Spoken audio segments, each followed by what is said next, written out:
All right, so we got a call from this family because last night their AC stopped cooling. Immediately, once we get to the house, we hook up our gauges and we see that the compressor is not working, even though the fan motor is.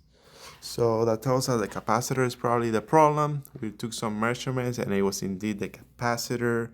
We then go to our van to find a replacement cap that is the same size. We always carry all these sorts of parts on our van, so we're always equipped for any of these repairs.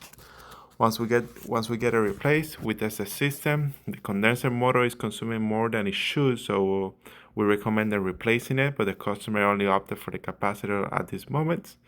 Only 3 hours after we got the call, the customer is back up and running, and we are on to the next one.